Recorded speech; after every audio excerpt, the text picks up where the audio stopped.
이런 기회가 다시 오지 말라는 법이 없습니다. 지금은 분양권 시장이 다소 애매하지만 만약 경제 위기가 오거나 부동산에 침체장이 오면 저는 분양권 시장이 앞으로 상당히 커질 거라고 그렇게 예측하고 있습니다. 그럼 순자산 기준으로 120억 부자가 되어 있는 거죠. 괜찮지 않습니까? 일단은 경제 위기를 생각하면서 좀 현금을 모으는 게 맞지 않을까? 저는 그렇게 생각하고 있습니다.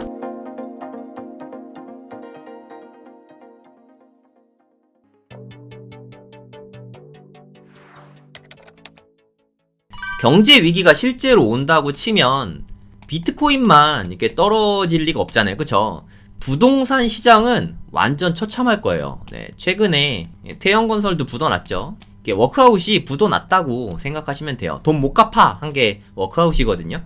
건설사 순위 16인데 태형건설이 무너졌다는 것 자체가 지금 기업 대출이 되게 좀 심각해요. PF 문제 많이 들어는 보셨죠. 진짜 되게 심각합니다. 지금 상태가 말이 아니에요. 그러니까 부동산 발휘될지 어디 발휘될지 모르겠지만 우리나라 경제 위기가 그래서 올 가능성이 꽤 된다고 생각합니다. 온다 하는데 안 오네. 그래도 대비는 해놔야죠.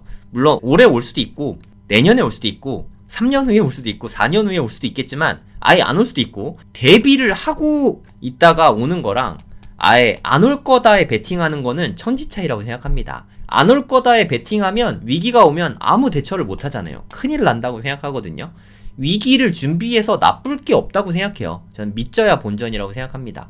여러분도 현금 모으고 시나리오 만들면서 위기 대처를 미리미리 준비하셔야 된다고 생각합니다. 부동산 시장이 옛날에 어떻게 됐나 또 제가 열심히 또 과거 뉴스를 뒤졌습니다. 미분양 사태가 좀 있었어요. 미분양 많이 들어보셨죠? 미분양은 좀 지방에 별로 안 좋은 데만 난 거 아니야? 라고 생각하실 수 있는데 여기 보시면 우수한 주거 환경을 갖추고 있음에도 부동산 경기 침체로 물량이 남아있는 대단지들이 상당수에 달한다. 그러니까 좋은 데들도 미분양이 낮다 이런 뜻이거든요. 여러분이 아실만한 미분양 단지를 2개 소개해 드릴 건데 요거를 좀 자세하게 말하겠습니다. 마포구 아현동의 아현 레미안 푸르지오. 처음 듣죠? 아현 레미안 푸르지오.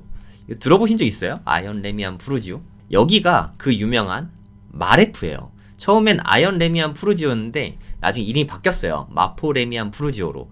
여기가 마레프입니다. 여러분, 마레프는요 미분양이었어요. 그러니까 2012년에 여기가 분양됐는데 이때까지도 미분양이었어요, 마레프가. 그리고 왕십리의 텐지일 아시죠? 여기도 대표적인 미분양 단지죠.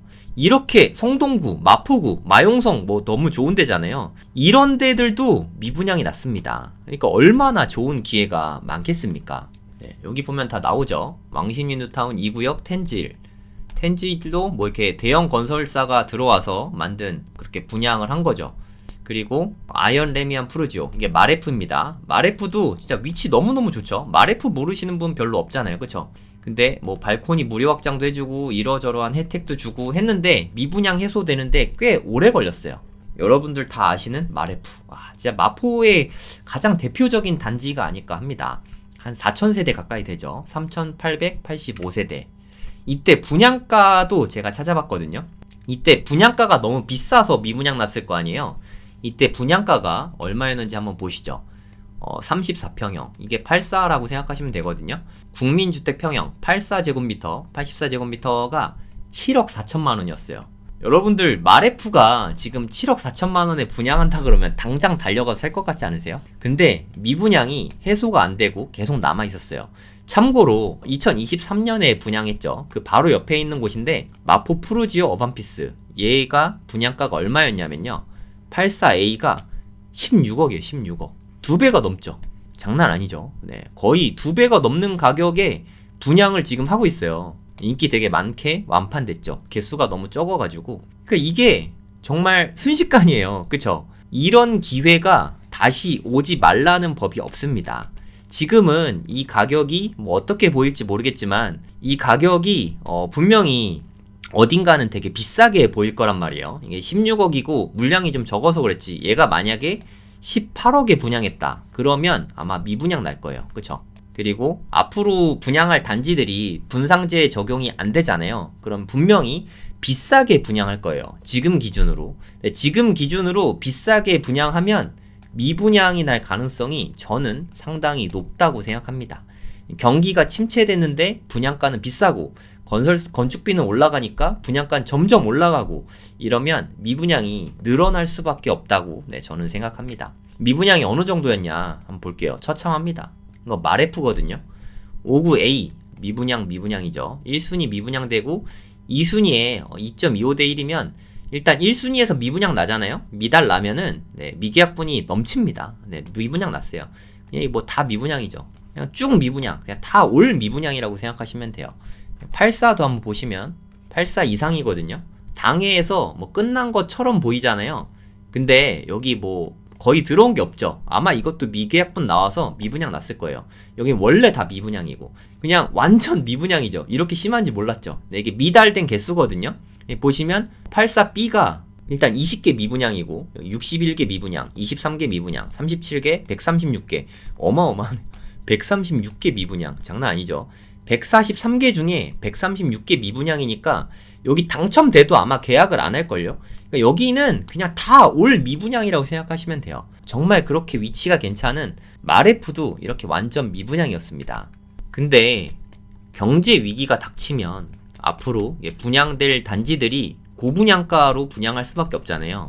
고분양가에 경제 위기면 투자하고 싶은 사람이 아무도 없거든요. 그럼 청약을 아무도 안 하죠. 미분양이 저는 이게 좀 필연적이라고 생각해요. 경제 위기가 오면 안 오면 뭐 미분양 안 날 수도 있긴 한데 경제 위기가 오면 미분양은 필연적이라고 생각합니다. 반드시 있을 수밖에 없다고 생각해요. 투자를 정확한 시점에 좋은 상품에 투자할 수만 있다고 치면 레버리지가 최고의 무기가 되죠. 왜냐하면 한 배로 투자할 때는 예를 들어서 100% 수익률을 거둔다. 그러면 10배 레버리지를 쓰면은 1000% 수익률이 되잖아요. 이게 정말 마법 같은 일인데 분양권이 이렇게 투자하기에 가장 좋다고 생각해요. 분양권 투자. 그래서 저는 아파트 투자의 꽃이 분양권이라고 생각하거든요. 지금은 분양권 시장이 다소 애매하지만 만약에 경제 위기가 오거나 부동산에 침체장이 오면 저는 분양권 시장이 앞으로 상당히 커질 거라고 그렇게 예측하고 있습니다. 물론 경제 위기가 안 오면 안 올 수도 있어요. 저는 이렇게 서울 아파트 투자하는데 최고의 레버리지 투자가 저는 분양권이라고 생각합니다. 아까는 마포 푸르지오 어반피스가 84평형이 16억에 분양했잖아요. 근데 공사비가 계속 올라서 만약에 59제곱미터를 15억에 분양한다. 강남이 아닙니다. 마포나 뭐 이렇게 노량진이나 동작구나 이런 데가 5구 타입을 15억에 분양한다. 이러면 어쩔 수 없이 저는 미분양이 좀 나오게 되지 않을까 하고 생각이 들거든요. 그러면 15억에 분양을 한다고 치면 계약금 10%면 보통 계약은 가능하니까 1억 5천만 원이 들어가게 됩니다. 우리 비트코인 투자 잘해서 1억으로 10억 만들었잖아요. 이 중에 4억은 냅두고 6억을 찾습니다. 6억은 현금화하죠. 그러면 요런 거를 한 4개까지 투자할 수 있겠죠. 1억 5천 주고 일단 하나를 삽니다. 동시에 4개 사면 안 돼요. 왜냐하면 이것도 일종의 분할 매수하는 거예요. 우리가 정확한 타이밍을 알기가 어려우니까 뭐 2개월, 3개월 정도 시간차를 두고 매수를 해야 됩니다. 이 자세한 로직은 제가 청약 강의 하잖아요. 청약 생기초에서 상세하게 알려드릴게요. 네이버에 성정길 치면 제 블로그가 있거든요. 네, 거기서 신청하시면 됩니다. 네, 잠깐 광고했어요. 만약에 이건 소설입니다만 15억에 분양한 아파트가 2배가 됐다고 칠게요. 이게 소설이긴 하지만 말F도 됐잖아요. 시간은 물론 좀 걸리긴 하지만 말F도 아까 보셨지만 7.4억에 분양을 했지만 거의 한 16억 되지 않나요? 요즘에도 2배가 넘었잖아요. 그쵸? 2배로 오른다고 한번 가정을 해보겠습니다. 2배가 됐어요. 그러면 5구 타입 같은 경우에 15억 주고 샀다. 그럼 내가 들어간 돈은 1.5억. 왜냐? 계약금 10%면 분양권 거래가 가능하니까. 그리고 물론 프리미엄이 무피라는 가정입니다. 이거는 제가 알 수가 없어요. 마피일 수도 있고 뭐 프리미엄이 좀 붙을 수도 있고 무피일 수도 있는데 이것까지 뭐 제가 알 수는 없죠. 현 시점에선. 이렇게 샀다고 치고서 만약에 2배가 됐다. 15억 하던 게 30억이 됐다. 마레프도 그렇게 됐으니까 가정을 해본 거예요. 그러면 우리가 번 돈이 얼마냐? 세전으로 15억이 됩니다. 그러면 우리가 아까 6억을 찾아서 4채를 투자하자 그랬잖아요. 시간차를 두고. 만약에 4채를 투자했다. 그러면 세전으로 얼마를 번 거죠, 우리? 60억이 됩니다. 이제 여기서부터 이제 가슴이 설레이지 않습니까? 1억이 비트코인으로 10억 되고 4억은 거기 남겨놨어요. 네, 노후 대비해야 되니까 6억만 꺼내서 그걸로 분양권 4개를 투자해서 이게 다 2배가 된 거죠. 네, 여기까지 한 7, 8년에서 길게는 한 10년 정도 걸리니까 저는 충분히 가능한 스토리라고 생각해요. 그랬을 때 한 60억 정도 네, 수익이 생깁니다. 우리 출발은 1억이었어요. 4개의 분양권을 투자했다면 세전으로 60억 수익. 그럼 세금도 있지 않냐? 당연히 있죠. 세금 내야죠. 세금을 모두 냈다 가정을 하면은 대략 한 30억 정도, 30억이 조금 넘을 텐데 대략 30억 정도로 잡겠습니다. 그러면 우리는 1억을 투자해서 대략 한 짧게는 뭐 6, 7년에서 길게는 한 10년 정도 걸려서 현재까지 한 30억을 만들었습니다. 그리고 요맘때쯤에 좀 수익을 좀 얻었으니까 30억이 안 될 수도 있습니다. 솔직히 여기는 약간의 비약이 있어요. 네, 그건 좀 참고해서 보셔야 됩니다. 이렇게 30억이 생겼으면 이걸로 이제 빌딩을 투자하는 거죠. 빌딩 투자의 가장 엄청난 예죠. 늘 언론에서 나오는 예죠. 명동의 네이처 리퍼블릭 빌딩인데요. 네, 여기가 우리나라 공시지가 1등입니다. 우리나라에서 가장 비싼 땅이에요. 이거 경매로 샀어요. 경매로 사가지고 투자 수익률이 982%입니다. 그러니까 이게 요때 당시에 1999년입니다. 이때도 금융위기 뭐 그럴 때죠. 97년 조금 지났으니까 외환위기 때 요럴 때 투자하는 게 그래서 중요한 거예요. 감정가가 51억이었어요. 이때 51억이면 어마어마한 돈입니다. 여기에 한번 유찰되고 41억 8천만 원에 낙찰을 받은 거예요. 근데 상업용 건물은 옛날엔 어떤지 모르겠지만 요즘에는 아무리 못해도 감정가가 이렇게 잡혀있으니까 60에서 70% 정도는 대출이 사실 나오는데 그냥 반만 썼다고 칠게요. 한 20억 정도 내 돈이 들어가겠죠. 나머지는 뭐 대출로 충당하면 되니까 20억 정도 들여서 한 50억 정도 되는 빌딩을 매수하면 됩니다. 네, 이해 가시나요?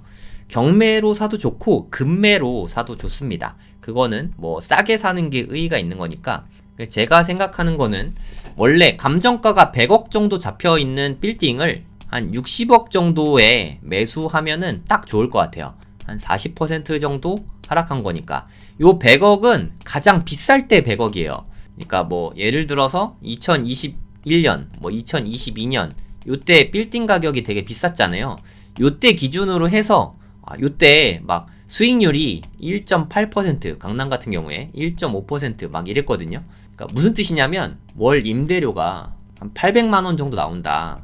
곱하기 12 하면은 연간 임대료가 1억이잖아요. 1년에 1억이 임대료가 나오는 빌딩이 50억 정도 된다. 이런 뜻이에요. 그러니까 진짜 엄청나게 비쌌죠. 근데 그때쯤 되면 요런 것들이 솔직히 제가 봤을 때는 좀 수익률이 터무니없거든요. 임대료는 그렇게 빨리빨리 안 오르거든요. 그래서 가격이 좀 떨어지지 않을까. 가격이 떨어진다는 얘기는 이 수익률이 1.8% 정도 수준이었던 게 한 4% 수준까지는 수익률이 올라가지 않을까. 수익률이 올라가는 거는 가격이 떨어지는 겁니다. 그러면 한 60억 정도의 금매나 경매로 매수할 수 있지 않을까. 네, 저는 그렇게 생각합니다. 그럼 60억에 산다고 치면 우리 아까 30억 만들었잖아요. 세금 다 내고 분양권 4개 투자해가지고 30억 만들었잖아요.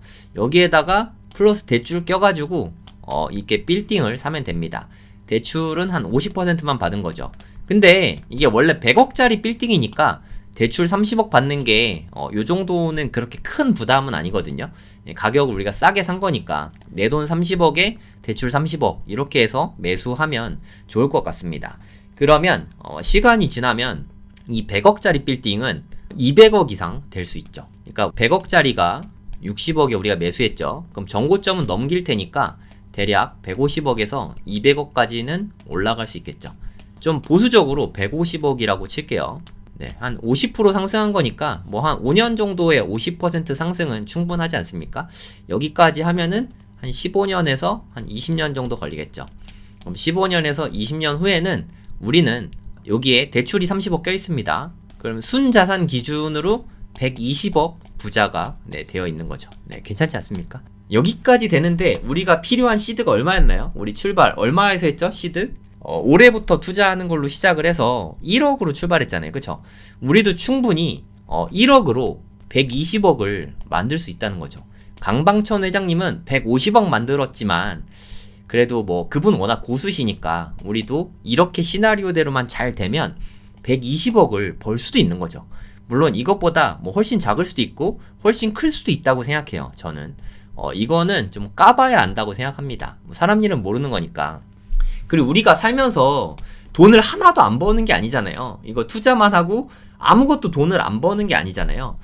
플러스 우리가 뭐 사업소득도 있고 뭐 근로소득도 있고 이렇게 해갖고 돈을 계속 추가한다면 시드를 계속 불려나갈 수 있죠. 그러면 이거 이상을 만들 수 있다고 생각합니다. 저는 그렇게 시나리오를 세우고 있고요. 여러분들도 제가 오늘 이렇게 드린 말씀들이 그래도 도움이 되셨을 거라고 생각해요. 이건 어디까지나 가정은 경제 위기가 온다 라는 가정 하에서 그렇습니다. 그럼 경제 위기가 안 오면 어떡하냐? 그러면 솔직히 엄청나게 퀀텀 점프하긴 힘들어요. 좀 기간에 좀 기대하죠. 장기간 시간에 투자를 하면 그것도 큰 돈을 만들 수는 있거든요. 어찌됐든 일부의 자산은 계속 투자해야 되니까. 하지만 일단은 경제 위기를 생각하면서 좀 현금을 모으는 게 맞지 않을까? 뭐 저는 그렇게 생각하고 있습니다. 만약에 경제 위기가 왔는데 현금이 하나도 없다. 그러니까 뭐 주식이나 코인이나 부동산에 내 돈, 내 전 재산이 다 물려 있어. 그럼 우리가 아무것도 할 수 없어요. 그냥 뭐 기도만 할 수 있죠. 빨리 오르게 해주세요. 기도만 할 수 있죠. 그렇게 해서 오르면 글쎄요. 그걸로 인생이 크게 바뀔 만큼 많이 오를까요? 그러니까 현금을 보유하는 게 기회를 잡을 수 있는 가장 기본 조건이라고 그렇게 생각하시면 됩니다. 네, 빌딩 상승까지 하면은 여기까지 해서 한 15년에서 20년 정도는 소요될 것 같습니다. 뭐 짧게는 10년에서 15년. 언제 얼마나 걸릴지는 잘 모르겠어요. 넉넉 잡아 이 정도 생각하고 있고요. 그리고 사이클이 예전보다 점점 빨라지는 느낌이 나고 있거든요. 정보화 시대라서 그런지 모르겠는데 하여튼 뭐 점점 빨라지고 있으니까 이 기간은 충분히 단축될 수 있을 것 같아요. 한 10년에서 15년 정도로 단축이 될 수도 있을 것 같거든요. 근데 좀 여유롭게 세우는 게 좋으니까 요 정도 계획을 좀 잡으면 되지 않을까.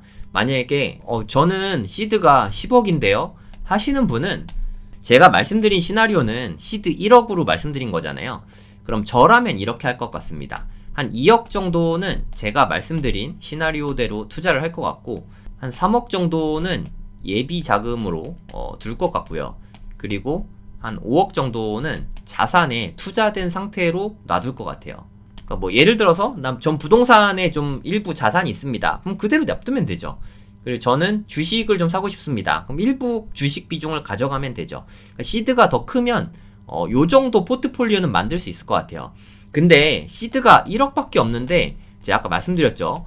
분산 투자는 안 하셨으면 좋겠어요. 1억밖에 안 되면 분산할 게 있나요? 네, 1억인데 1억을 분산해서 어떻게 큰 돈을 벌죠? 네, 쉽지 않을 것 같습니다. 요 정도로 시드가 작을 때는 물론 뭐 2천만원, 3천만원, 5천만원 다 마찬가지예요. 집중 투자가 제일 중요하다고 생각합니다. 그리고 제가 말씀드린 게 큰 부자가 되려면 3대 요소가 필요해요. 기회. 제가 말씀드린 기회는 경제 위기죠. 그리고 변동성이 커야 돼요. 아까 금보다 비트코인이 좋은 이유는 등락폭이 커서 그렇습니다. 그래서 많이 빠졌을 때 사는 게 의의가 있는 거예요. 그 다음에 레버리지. 그러니까 뭐 분양권 같은 경우에 레버리지를 10배나 쓰게 되니까 사실 되게 위험하죠. 근데 진짜 여러분이 큰 부자가 되고자 하시면 이 세 가지를 다 갖춰야 크게 자산을 불릴 수 있어요. 이 세 개 중에 하나라도 없으면 상당히 위험합니다. 근데 비트코인 같은 경우는 변동성이 크니까 여기에 레버리지까지 쓰면 너무 위험하거든요. 그래서 그거는 추천하지 않습니다. 레버리지는 부동산에 한해서 쓰시면 좋을 것 같아요. 변동성이 큰 자산은 비트코인이 괜찮을 것 같고요. 경제 위기가 와야지만 이런 기회를 잡을 수 있으니까 좀 인내심을 가지고 좀 기다려야 됩니다. 이렇게 올 때까지 현금 모으면서 본업에 충실하고, 그러면서 이런 거를 알아볼 수 있는 안목이 있어야 되잖아요. 그쵸? 이렇게 되기까지 우리가 준비해야 될 건 몇 가지 없어요. 일단 현금 1억은 좀 보유해야 됩니다. 지금 뭐 1,000만 원밖에 없는데요. 그러면 지금부터라도 열심히 모아서 한 3,000만 원이라도 모아야 된다고 생각해요. 3,000만 원 정도는 모아야 앞으로 모을 돈하고 합쳐서 분양권 투자가 어느 정도 가능하지 않을까 생각이 되거든요. 근데 인서울에 투자하는 분양권을 제가 말씀드렸는데, 시드가 3,000만 원밖에 없으니까 지방 분양권 할까요? 그거는 좀 제 의견하고는 좀 맞지 않거든요. 그러니까 시드가 적다고 좀 후진 상품을 투자하면 안 됩니다. 시드를 어떻게든 더 모아야 돼요. 이게 좀 되게 중요한 부분이에요. 그러니까 현금 1억이면 좋고, 못해도 그러니까 최소한 미니멈 한 3,000만 원 정도는 좀 필요하지 않을까 하는 생각이 듭니다. 열심히 노력하면 3,000만 원 정도는 충분히 벌 수 있다고 생각하거든요. 대신에 시드가 하나도 없는데 신용대출을 받아서 3,000만 원을 받는다, 이건 말고요. 왜냐하면 우리가 살다 보면 위기가 있을 수 있거든요. 이게 되게 위험한 투자니까. 그럴 때 신용대출을 꺼냈어야 되기 때문에 출발부터 꺼냈으면 너무 위험합니다. 그래서 이거는 최후의 수단으로 놔두고, 이건 쓰지 않은 채 현금 순수하게 3,000만 원을 모으는 걸 목표로 하세요. 만약에 뭐 한 5,000만 원 정도 있으시면 열심히 모으셔서 1억까지 만드는 걸 목표로 하세요. 언제까지냐? 그건 저도 모르겠습니다. 올해 말이 될지 내년 초가 될지, 올해나 내년쯤에 올 수 있을 것 같은데, 물론 2년 후가 될 수 있어요. 2026년일 수도 있는데 한 번은 오지 않을까? 저는 그렇게 생각하고 있습니다. 그리고 가장 중요한 건, 기회가 왔는데도 기회인지 모르면 아무 쓸모가 없지 않습니까? 어떤 게 좋은지 모르면 아무 쓸모가 없잖아요. 안목을 키워야죠. 안목은 어떻게 키우냐? 당연히 공부해야죠. 공부를 하지 않고 안목을 어떻게 키우겠습니까? 저도 지금도 계속 공부하고 있습니다. 어저께도 공부했고, 오늘도 공부하고, 내일도 공부할 거예요. 앞으로도 계속 공부할 거고, 여러분들도 계속 공부하시면 좋겠습니다. 공부해서 큰 돈 벌 수 있다면 안 할 이유가 없지 않습니까? 믿져야 본전이죠. 경제 위기가 안 오면 그러면 어떡하죠? 그러면 뭐 그래도 우리 삶은 계속 되는 거잖아요. 그래, 열심히 본업에 충실하면서 공부하고 돈 버는데 손해볼 게 없지 않습니까? 이렇게 공부하며 준비하면 좋을 것 같습니다. 어떻게 공부해야 되나요? 뭐 공부하는 방법은 뭐 다양한 방법이 있지만, 그러니까 어떻게 해야 될지 막막하신 분들은 저희랑 같이 공부하셔도 됩니다. 고래동 공부에서 저는 빌딩 강의하고, 옹달 대표님은 대체로 비트코인 이야기 많이 하시고, 사업에 관련돼서 고명한 작가님이 말씀하시고, 독서하는 법도 비 대표님이 알려주실 거고, 천백만 작가님께서 투자를 어떻게 하면 좋은지도 다 알려주시니까 이게 다 해서 49,000원이잖아요. 제가 생각하기에 이것보다 저렴한 프로그램은 제가 생각하기엔 없는 것 같아요. 분양권 투자가 되게 위험하고 어려운데, 그 관련해서는 제가 청약 강의하고 있으니까 네이버에 성정길 치면 제 블로그가 나오거든요. 여기 청약생기초 2기 있잖아요. 여기서 신청하시면 됩니다. 근데 이거 안 하셔도 돼요. 충분히 혼자서 공부할 수 있는 영역이라고 생각하거든요. 꼭 수업을 들어야지만 알 수 있는 부분은 아니니까 뭐 필요하신 분만 신청하시면 됩니다. 하지만 뭐 청약 강의 10만원이고 이 고래동 공부 49,000원이면 정말 저렴하지 않습니까? 정말 긴 시간 동안 많이 준비한 거 여러분께 다 쏟아냈는데, 이 야밤에 많이 들어와 주셔서 대단히 감사합니다. 열심히 준비한 보람이 있네요. 끝까지 들어주셔서 대단히 감사합니다.